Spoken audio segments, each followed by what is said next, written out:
Hello बच्चों, कैसे हैं आप सभी। मैं आशा करती हूँ आप सभी स्वस्थ एवं प्रसन्न होंगे।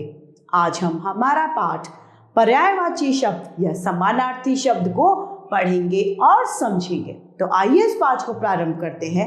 ये है हमारा पाठ 12, समान अर्थ वाले शब्द यानी पर्यायवाची शब्द।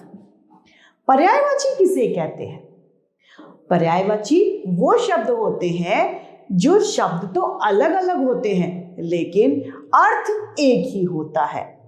जैसे आँख, आँख को हम आँख भी कहते हैं, नेत्र भी कहते हैं और नयन भी कहते हैं। तो इनका मतलब तो एक ही होता है ना, आँख। यानी ये शब्द आँख के पर्यायवाची शब्द हैं। जैसे सूर्य, सूर्य को हम सूरज भी कहते हैं, सूर्य भी कहते हैं और रवि भी कहते हैं। तो ये सभी क्या हुए? पर्यायवाची शब्द। किसके? सूरज के। अतः समान अर्थ प्रकट करने वाले यानी समान अर्थ बताने वाले शब्दों को पर्यायवाची या फिर समानार्थी शब्द कहते हैं। आइए देखते हैं। सूर्य को सूरज भी कहते हैं और सूर्य भी कहते हैं। वृक्ष को पेड़ भी कहते हैं और वृक्ष भी कहते हैं। बाग को बाग, उपवन, बगीचा, वाटिका, यह सब बाग के पर्यायवाची हैं। चांद को चंद्रमा भी कहते हैं, शशि भी कहते हैं। तो ये चांद के पर्यायवाची हैं। यहां पर हमने देखा कि ये सभी नाम जो दिए गए हैं उनका अर्थ एक ही है, इसीलिए ये समान अर्थ प्रकट करने वाले शब्द या फिर पर्यायवाची शब्द हैं।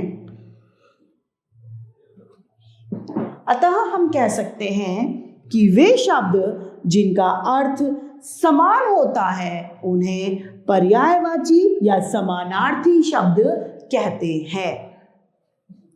समान अर्थ वाले शब्दों के अन्य उदाहरण यहां पर दिए गए हैं, यानी पर्यायवाची शब्द दिए गए हैं। रात का रात्रि और निशा, इन दोनों शब्द का मतलब रात ही होता है, अतः ये रात के पर्यायवाची हैं। फूल को पुष्प भी कहते हैं, सुमन भी कहते हैं, कुसुम भी कहते हैं। अतः ये दोनों शब्द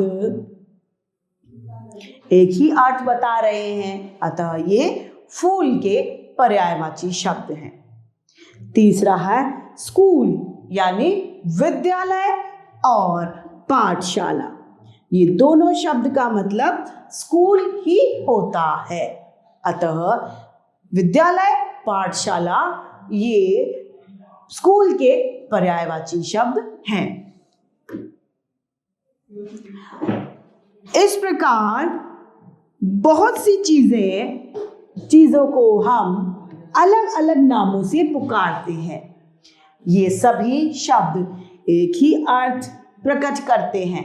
ऐसे ही शब्दों को हम पर्यायवाची या समानार्थी शब्द कहते हैं।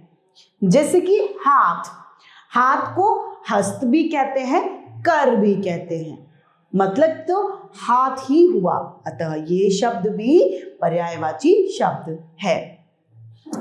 तो यह पाठ पर्यायवाची शब्द समाप्त होता है। आइए संक्षेप में इस पाठ को दोहराते हैं। एक चीज के कई नाम हो सकते हैं लेकिन इन सब का अर्थ एक ही होता है। एक अर्थ बताने वाले शब्द समानार्थी या पर्यायवाची शब्द कहलाते हैं।